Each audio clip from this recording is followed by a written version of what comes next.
Mold's become a big issue in the last 10 years or so. Doesn't really matter what kind of mold it is. So mold testing, while we do mold testing, it almost doesn't matter what kind it is, even though you hear stories about black toxic mold. There's actually a lot of bad information and not so much good science in that.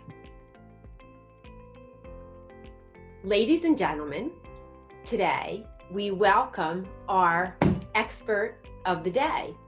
And today we are continuing our Ask the Expert series with Dominick Berenato of Berenato Environmental Services.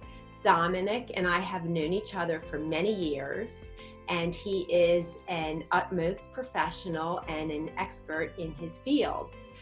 We've also worked together professionally for many years. He spent about 20 years in Ocean City, and now his offices are actually even closer in Atlantic City. Dominick comes to us highly recommended as an environmental specialist.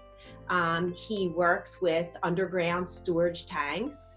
He handles mold remediation, and he also gets involved with commercial environmental issues such as phase 1 and phase 2 scenarios. So today we welcome Dominick, and we'd like to start off our conversation with mold remediation, which is a very major topic, on the islands right now. And why don't you talk to us a little bit about how you handle mold and the procedure and the cost involved? Sure. Mold's become a big issue in the last 10 years or so. Over the years, there's different things that all of a sudden are the new issues in real estate transactions. Radon was one, lead paint was another, asbestos another, and now mold. We live in an area where this time of the year in August, the summer months, it's hot and humid, and the humidity is what causes most of the mold problems in our area, aside for when there's water leaks from broken pipes in the winter that go unnoticed.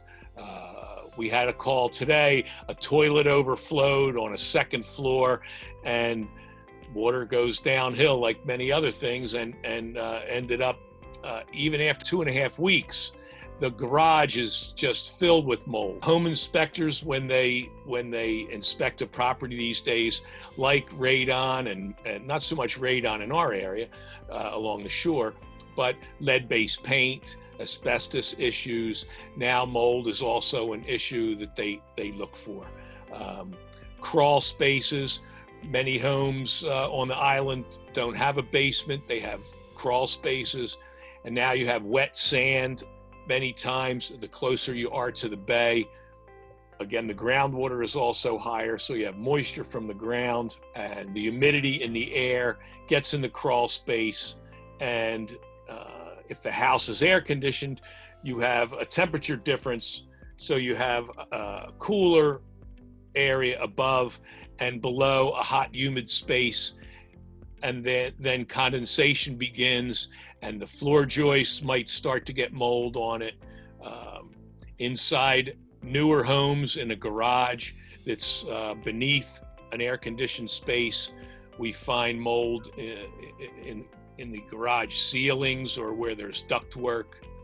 So when there's visually signs of mold, that's when it becomes an issue for a homeowner doing a transaction, trying to sell their home. Well, if we do uncover some mold and it needs to be remediated, is that a long process? I mean, I guess it depends on the square footage of the home, but people get very concerned about breathing mold, and is that something that you can accomplish in a few days, or?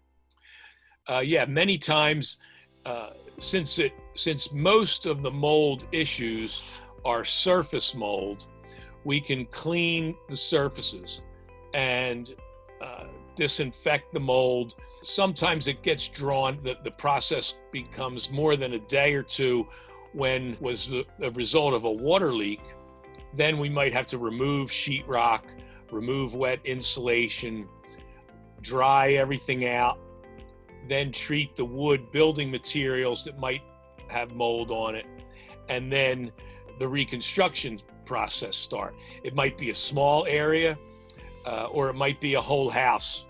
My next door neighbor here had a pipe burst on the 3rd floor in January, and they didn't discover it for a couple of weeks. And by the time it was discovered, water was running out the front door because the basement had filled up partially, and now the whole house had to be gutted. So it can be a 1 or 2 day process of surface mold in the crawl space, where we remove old insulation, clean the floor joists, put new insulation up, and then maybe a vapor barrier on the ground to prevent the water vapor from the ground from going into the crawl space.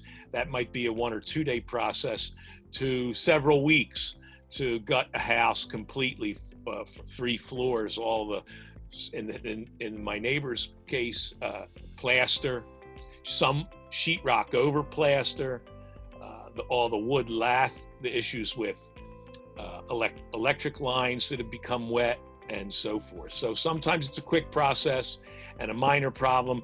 Other times it's a big problem. Basically, you have the solution. It just depends on the amount of mold and the size of the house and how long it was left vacant. And so important to maintain properties and check on them, that's for sure. Right. So I guess as far as pricing goes, that's all depends on the size of the property and the damage that you see when you go on the initial inspection. Right. Sometimes it's minor. There might be some mold around the registers of the HVAC duct, a small area in a home or garage. So it might go from say a $400 job and in and out in a few hours, or up from there. It all depends on the situation, but in almost all instances, it's just like cleaning your shower. You take showers, so there's water, but mold won't grow on tile or grout. But if you don't clean your shower, the mold mysteriously applies or appears, and that's because mold will grow on the soap and the dirt that builds up in a shower in the corners. So you clean your shower, but if you keep using your shower, the mold will return. So when we do mold remediation in other areas, not a shower, our first goal is to remove the moisture if we can. Maybe we need a dehumidifier in a crawl space or a basement. Maybe we just need a vapor barrier and to close off some vents, or add more vents to a space to get more air circulation. Every house and every situation is different, but the first goal is to try and get rid of the moisture.